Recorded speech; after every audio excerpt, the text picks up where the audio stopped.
Ang kapal din talaga ng mukha mo, ah.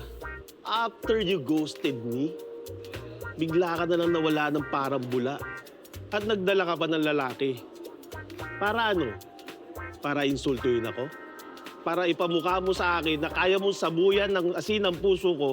Hoy, Alexandria Cortez, nakamove on na ako. I found myself and I will never be defined by our relationship. Ben, pwede ba makinig ka muna?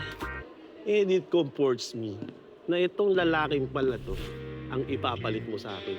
Hindi hamak naman na mas gwapo ako at mas malakas ang sex appeal sa mukong na to. And kumpara sa amin, ako na yung mas pang MMFF na best actor. Pwede ba? Pwede ba makinig ka muna kay Alex, ha? Ang dami mong chika eh, ha? Clearly, nandito kami kasi kailangan mo kami. Tulong? Hindi ko kailangan ng tulong nyo. Kaya kong mag-rebook ng flight ng sarili ko.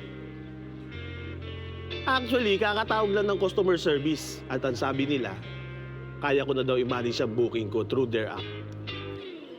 Ben, nandito kami hindi para sa rebooking issues mo.